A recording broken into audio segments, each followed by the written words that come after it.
बातमी परभणीमध्ये आजी माजी आमदारांची मुलं जिल्हा परिषद निवडणुकीच्या रिंगणात उतरण्याची शक्यता आहे। राज्यमंत्री मेघना बोर्डीकरांच्या बहीण भावना बोर्डीकर या चारठाण्यातनं रिंगणात उतरण्याची शक्यता। माजी आमदार सुरेश वरपुडकरांचे चिरंजीव शमशेर वरपुडकर सिंगणापूरमधनं लढण्याची शक्यता।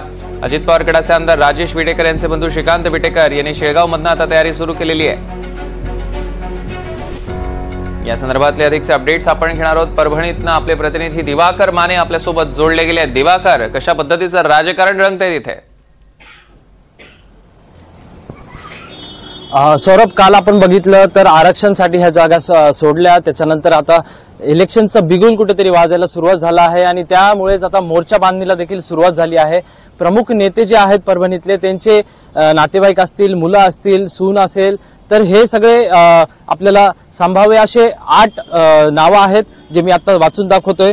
त्याच्यामध्ये प्रामुख्याने जे माजी पालकमंत्री होते सुरेश वरपुडकर यांचा मुलगा शमशेर वरपुडकर यांचं नाव सध्या समोर येत आहे। शिंगणापूर गटातून ते उमेदवारी भरू शकतात। तर दुसरं नाव आहे श्रीकांत विटेकर, जे शेळगाव गट आहे त्याच्यामधनं हे राष्ट्रवादी अजित पवार गटातून ते भरू शकतात। श्रीकांत हे राजेश विटेकर जे पाथरीचे आमदार आहेत त्यांचे भाऊ आहेत।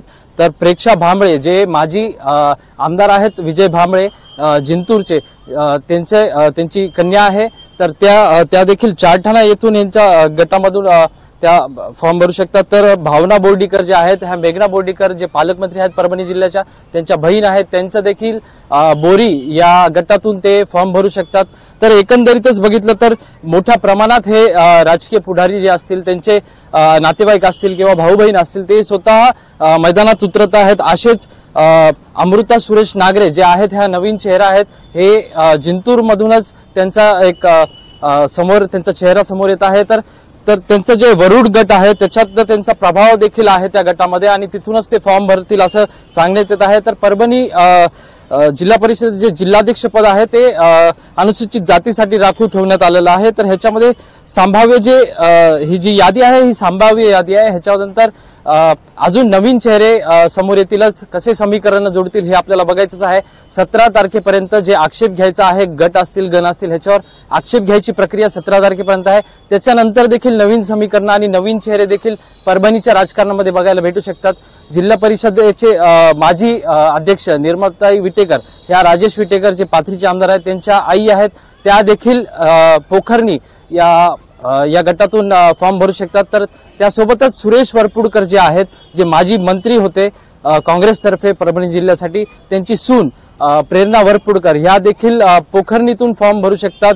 यांचं पोखरणीमध्ये महिलांसाठी गट राखीव आहे, त्यामुळे हे प्रभाव जे आपण हे समीकरण सध्या बघतोय ग्राउंड लेवलवरती कसं असेल, कारण राष्ट्रवादी आणि काँग्रेस हा पहिल्यापासूनच प्रभावशाली असलेला आहे, परंतु ह्याच्यामध्ये आता भाजप आणि शिवसेना कुठेतरी वर्चस्व दाखवणार आहेत आणि पालकमंत्री मेघना बोर्डीकर यांच्या नेतृत्वात हे सगळे मंडळी काम करतील असं देखील बोलले जात आहे।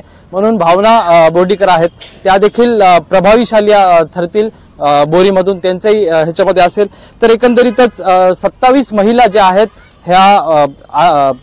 ह्या गटामध्ये मधून असतील, तर 54 पैकी 27 महिलांसाठी हे जरी राखीव असलं तरी अजून अनेक महिला देखील ह्याच्यामध्ये सहभाग नोंदवतील असं वर्तवण्यात येत आहे। एकंदरीतच इलेक्शनचं बिगुल आता हे वाजलेलंच आहे, हे असं दिसून येत आहे। सौरभ, निश्चितच या संदर्भातले अधिकचे अपडेट्स आम्ही दिवाकर तुमच्याकडनं घेऊ। तुर्तास धन्यवाद।